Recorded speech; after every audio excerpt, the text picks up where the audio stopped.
Ang mga ulat naming binantayan.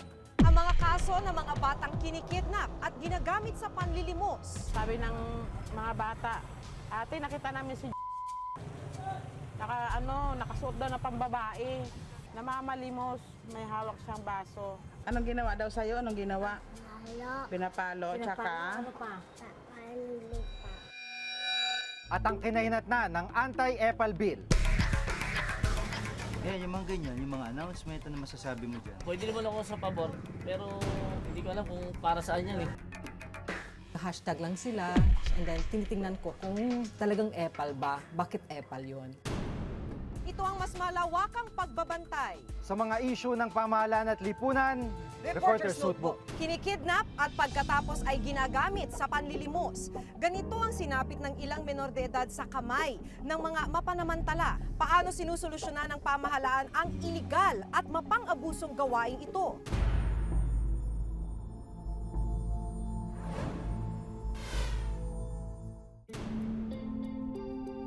Noong nakaraang buwan, halos gumuho raw ang mundo ni Belen, hindi niya tunay na pangalan.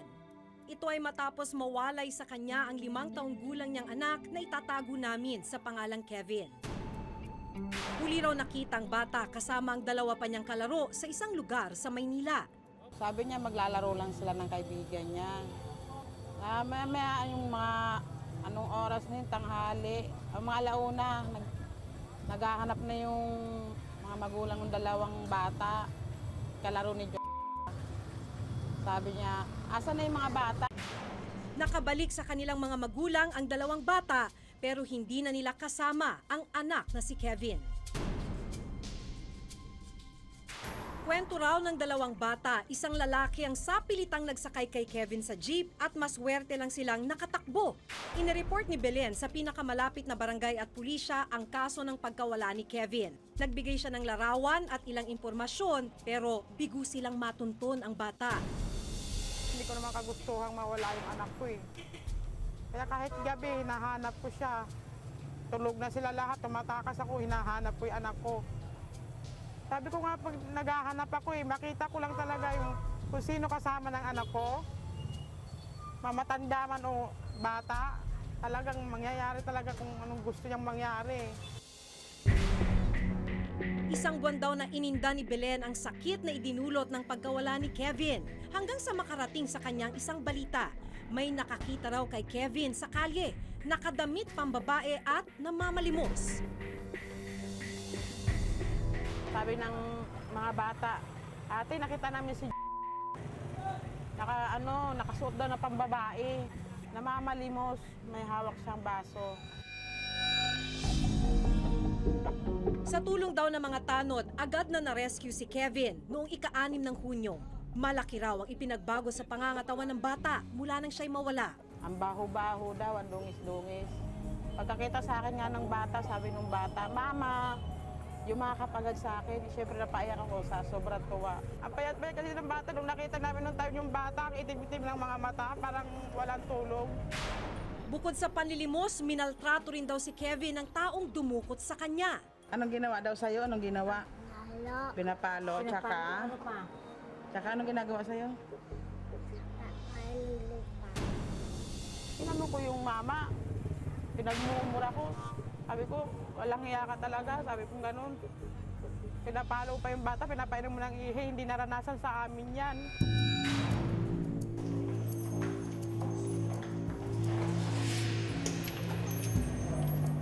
Nito lang nakaraang linggo, sinamahan namin sina Belen at Kevin sa isang health center.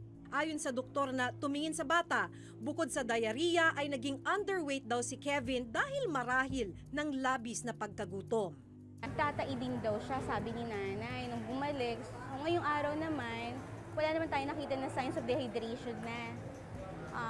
Hindi naman malalim yung mata niya, saka yung labi naman, wet naman yung labi niya. Sa tulong ng mga otoridad at ng barangay officials, natunton at naaresto ang suspect na itatago namin sa pangalang Eric.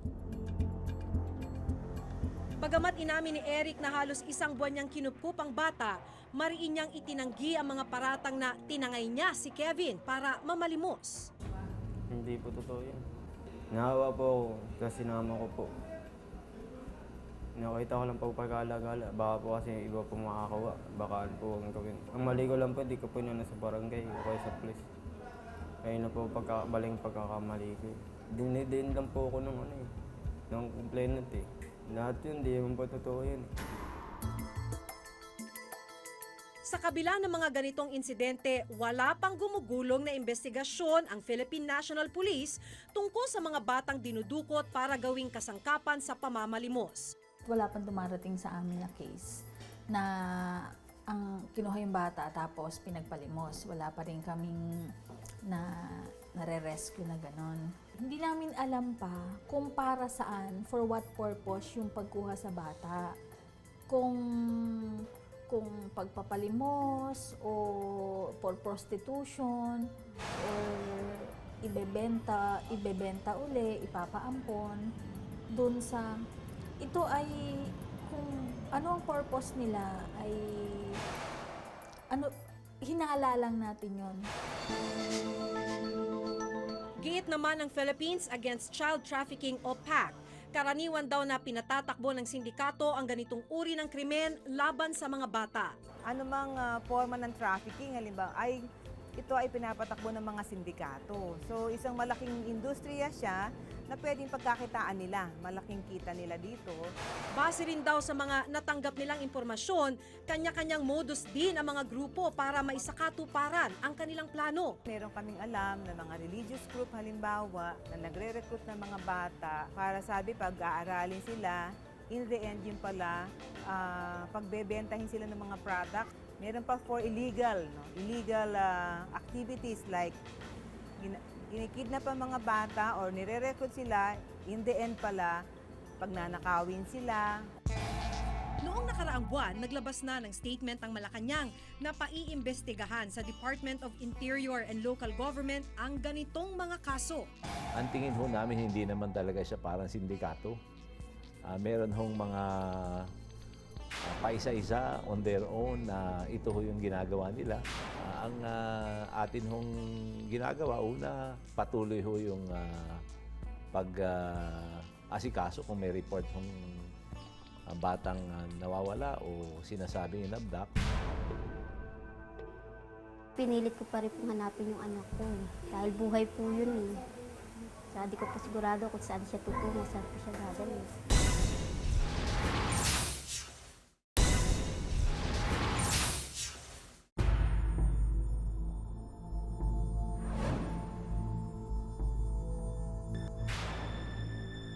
Nito lang nakaraang ika-5 ng Mayo, panibagong kaso ng umano'y pandurukot sa mga bata ang naganap sa isang probinsya sa Luzon. Ang biktima ang magpinsang itatago namin sa pangalang Jenny, 4 na taong gulang, at Leia, 3 taong gulang.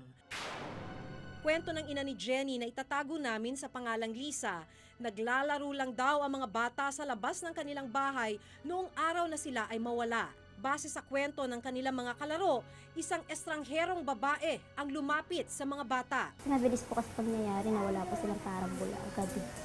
Bali, akay-akay po sila yan ng babae na kumuha sa kanila, suspect. Tapos yun nga, inuuto-uto nga daw po sila.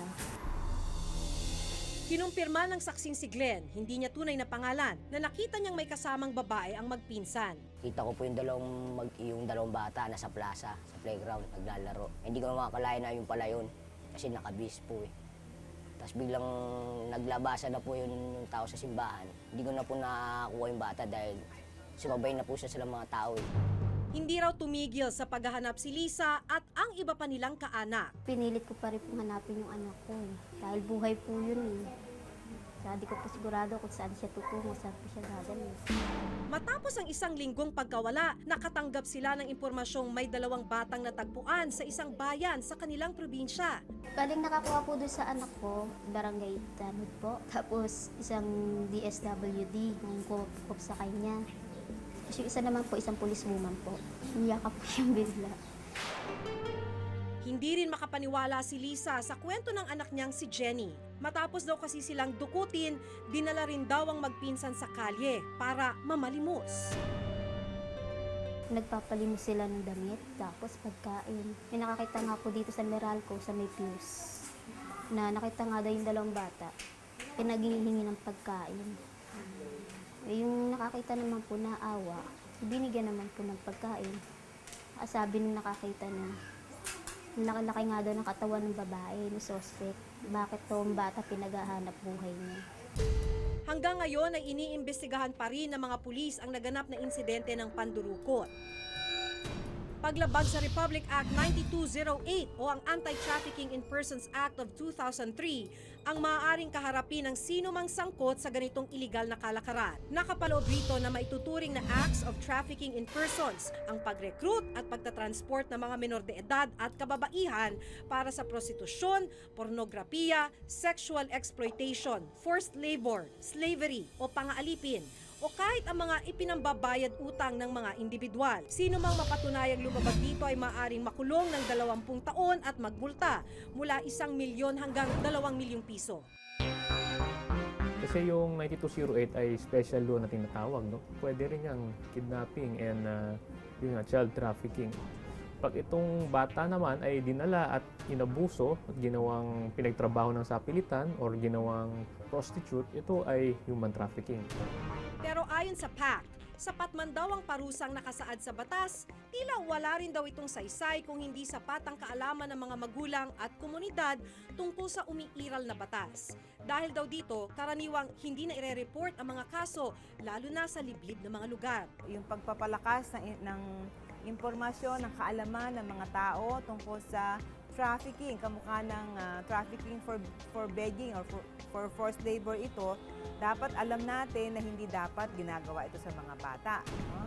At alamin din ng barangay paano mape-prevent ito. Paano, halimbawa, may mga bata dyan na nagkalat, ano ba yung dapat gawin ng barangay? Kaya nga ini-encourage namin, iniimbita namin yung mga naging biktima na pumunta rito para ma-profile namin. Malaking tulong kasi sa kapulisan yung profiling nung mga pangyayari. Profile ng biktima, profile ng suspect. Malaking tulong sa amin yun. Para kung may sindikato talaga na ganito, ma-identify namin. Habang patuloy ang investigasyon ng PNP at DILG, ganun din ang mga rekomendasyon para sa mga programang dapat gawin ng pamahalaan. Isang habang buhay na aral naman ang iniwan ng mga pangyayari para sa mga magulang ng biktima. Iniingatan naman namin yung mga anak namin, pero ngayon sobrang ingat ko talaga sa nangyari sa kanya. Hindi ko yung mawalan ka ng anak.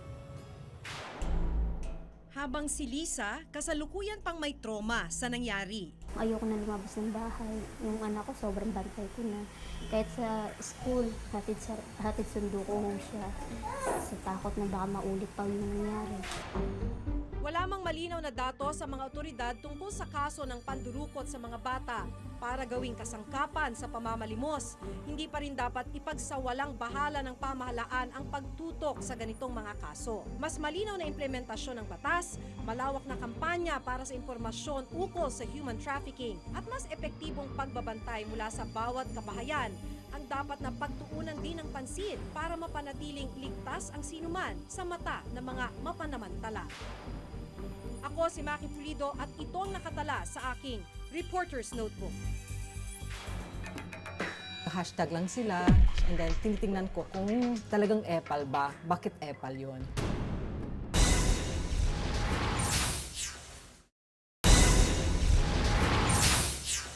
Kamakailan ay nilunsad ang isang online petition na kumukundina sa lantarang paglalagay ng mga pangalan at larawan ng ilang mga politiko sa mga proyekto ng gobyerno. Nauna na rin ipinanukala ang anti-EPAL bill pero hanggang ngayon ay nakabinbin pa rin ito sa Kongreso.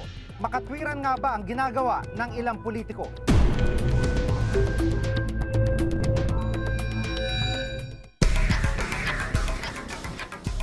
Sa kalsada, bida ang kanilang mga larawan.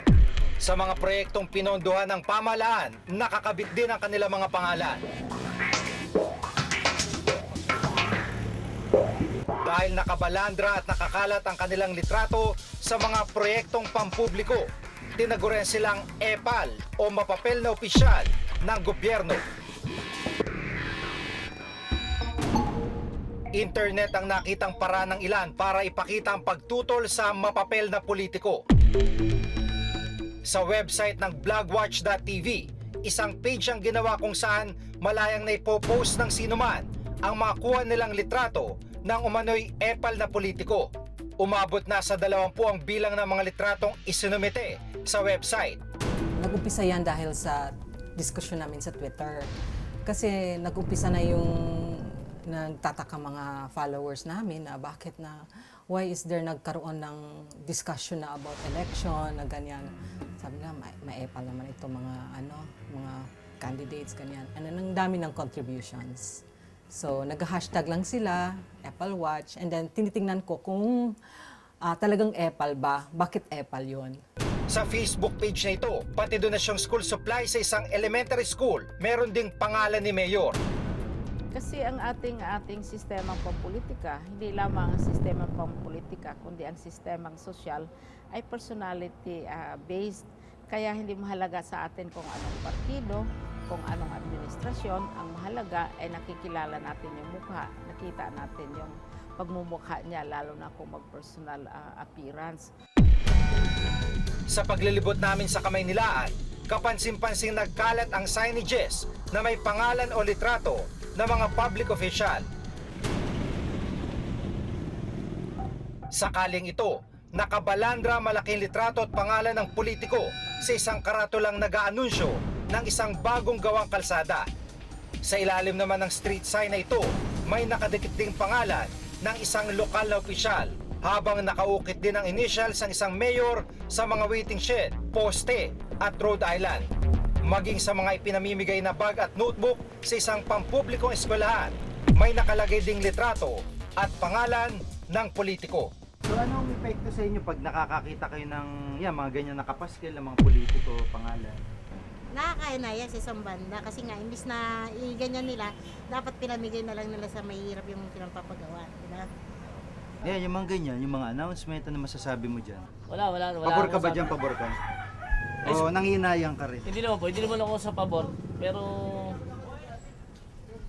hindi ko alam kung para saan yan eh. Kung para ba sa politika o sa panibagong pagpasok ulit ng eleksyon, hindi natin alam kung para saan yan. Bukod sa agaw atensyon ng ilang pangalan ng mga politiko sa mga proyekto ng gobyerno, maaga din daw silang nakakapangampanya. Bentahe rin daw itong may tuturing sa mga nakaupong opisyal dahil pangunahing bentahe kasi nito ang pagpapapansin sa mga botante. Kung pagbabasihan ng Omnibus Election Code, kandidato lamang may tuturing ang isang tao kung formal na siyang nagain ng Certificate of Candidacy, kaya walang nilalabag na batas ang mga umano'y mapapel na mga politiko. It's an ethical issue. Should they be using, halimbawa, yung pera ng taong bayan para sa mga signage nila na wala namang katuturan, wala namang silbi. Yung Happy Fiesta, namang silbi sa taong bayan yun, di ba? So, at the very least, it's an ethical issue. Ang ganitong matagal ng gawain ang nag-udyok kay Senador Miriam Defensor Santiago upang ihain ang isang panukalang batas, ang Senate Bill 1967 o ang Anti-Signage of Public Works Act, mas kilala sa bansag na Anti-EPAL Bill. Dayon kasi ng panukala na ipagbawal at parusahan ang sinumang opisyal ng pamahalaan na maglalagay ng kanilang pangalan at litrato sa mga proyektong pinondohan naman ng taong bayan. Sa explanatory note ni Santiago, sinabi niyang hindi kinakailangan at unethical ang ganitong gawain.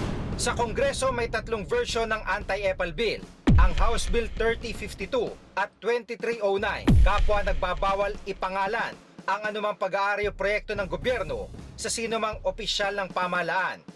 At ang House Bill 3943 o Public Works Title, Signboard and Marker Standardization Act na maglilimita naman sa impormasyong inilalagay sa mga public announcements. Iba-iba ang parusa ng mga nabanggit na panukalang batas, pero aabot sa 1 milyong piso ang pinakamalaking multa hanggang 1 taon na pagkakakulong at maaaring pagkakatanggal pa sa serbisyo. Mapaproyekto ng gobyerno, announcement o di kaya'y simple mga pagbati. Sa ganito natin karaniwang nakikita ang mga mukha ng mga politiko. Pero kung sakaling maisa sa batas na ang Anti-EPAL Bill, ay maaring matuldukan na ang ganitong klaseng simpleng pangampanya. Pero mahirap daw ipasa ang ganitong uri ng batas. Katunayan, 2004 pa nang unang inihain ng isang anti-EPAL bill sa Kongreso. Sumasalungat daw kasi ang anti-EPAL bill sa isang tradisyonal na estilo ng politika sa ating bansa. It has something to do with ethics, except na ang ethics, ang hirap pa tuntunan talaga kung ano ibig sabihin nito, kung anong masama sa'yo, pwedeng sa kanya, hindi. Pero yung tinatawag nating ang kapal mo naman, o kaya wala ka bang delikadesa, Pinoy tayong dalawa na intindihan natin ang ibig sabihin nun. I think we need more public outrage on the misuse of public funds para mapilitan ng both houses of Congress na ipasa ang mga bills na ito. Nauna nang sinabi ng palasyo na tutol ang kasalukuyang administrasyon sa gawain ito ng ilang politiko. Katunayan, ilang buwan pa lang nakakaupo si Presidente Aquino, nag-issue ng Department of Interior and Local Government o DILG ng isang memorandum circular na nagbabawal sa paglalagay ng pangalan o litrato ng mga local government officials sa billboard o signages ng kanilang mga proyekto. Palagay ko naging epektibo kasi yung iba nahiya. Pero meron talagang hindi nahihiya. Kaya ganun pa rin yung kanyang kalakaran. Ang sa amin lang administrative. Pag may memo kami, sasakop namin, hindi siya sumunod. Insubordination. Pero yung act of putting a face, a picture, a name on a government project, wala pa hong binayolate na batas. Gayunman, dahil wala namang mabigat na parusang sino mang lumabag sa inilabas na memorandum ng palasyo, tila hindi natinag ang ilang opisyal ng gobyerno. Katunayan, wala pang napaparusahan ng DILG na lumabag sa memorandum na ito. Briefly, they will come out with a law which would really prohibit or at least regulate the use of this premature in all other activities rather than apparently hindi eleksyon pero ultimately yun ang main purpose naman, gagamitin lang pagpapakilala ng maaga. Then there has to be a very good law that will regulate it. Bawat sentimong ginagamit ng mga iniluklok na opisyal ng pamahalaan galing sa buwis ng mamamayan. Bawat proyektong kanilang inilulunsad, responsibilidad nila bilang lingkod bayan. Sa kabila ng ilang kautosang nagbabawal sa pagiging mapapel ng mga politiko, tila ningas-kugo naman ang ilan, pasaway na lumalabag dito. Kaukulang batas ang nararapat upang hindi na magamit pa ang posisyon at pondo ng pamahalaan para sa pansariling interest lamang. Ako si Giga Manicad at itong nakatala sa aking Reporter's Notebook.